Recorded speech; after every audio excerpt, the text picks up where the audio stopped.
സംവിധായകൻ മോശമായി പെരുമാറി, ദുരനുഭവം വിവരിച്ച് മൊണാലിസ.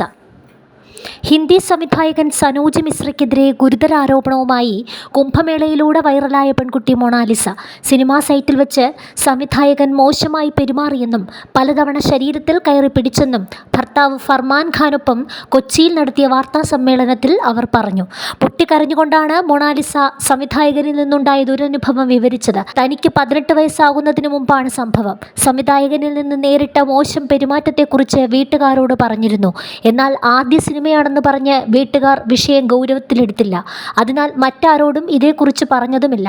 ഈയിടെയാണ് മൊണാലിസയും ഫർമാൻ ഖാനും കേരളത്തിൽ വച്ച് വിവാഹിതരായത്. ഇരുവരും ഇപ്പോൾ കേരളത്തിലാണ് താമസം. സനോജ് മിശ്രയ്ക്കെതിരെ പരാതി നൽകാൻ ആലോചിക്കുന്നുണ്ട്. സ്വന്തം നാട്ടിലേക്ക് മടങ്ങാൻ ആഗ്രഹമുണ്ട്. എന്നാൽ നിലവിലെ സാഹചര്യത്തിൽ അത് ഏറെ വെല്ലുവിളി നിറഞ്ഞതാണെന്നും മൊണാലിസ പറഞ്ഞു.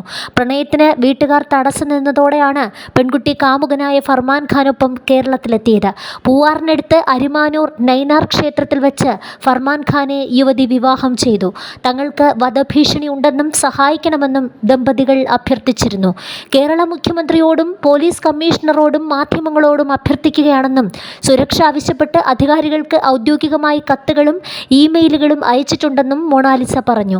ഞാൻ മൊണാലിസ ഭോസാലെ, ഇത് എൻ്റെ ഭർത്താവ് ഫർമാൻ ഖാൻ.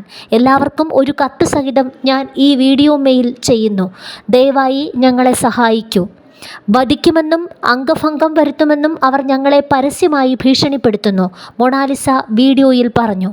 മധ്യപ്രദേശിലെ ഇൻഡോർ സ്വദേശിയായ മൊണാലിസ ഭോസ്ലെയും മഹാരാഷ്ട്ര സ്വദേശിയായ ഫർമാൻ ഖാനും തമ്മിൽ 1.5 കൊല്ലമായി പ്രണയത്തിലായിരുന്നു. ഫേസ്ബുക്ക് വഴിയാണ് ഇരുവരും പരിചയപ്പെടുന്നതും പ്രണയത്തിലാകുന്നതും. ഇവരുടെ ബന്ധം വീട്ടുകാർ എതിർക്കുകയും മറ്റൊരാളുമായി മൊണാലിസയുടെ വിവാഹം തീരുമാനിക്കുകയും ചെയ്തു. ഇതോടെയാണ് ഇരുവരും കേരളത്തിലേക്ക് എത്താൻ തീരുമാനിച്ചത്. മറ്റ് സംസ്ഥാനങ്ങളിൽ തങ്ങളുടെ ബന്ധത്തിന് വലിയ എതിർപ്പുകൾ നേരിടേണ്ടി വരുമെന്ന് ഉറപ്പുള്ളതിനാലാണ് കേരളം തെരഞ്ഞെടുത്തതെന്ന് ഇരുവരും പറഞ്ഞിരുന്നു.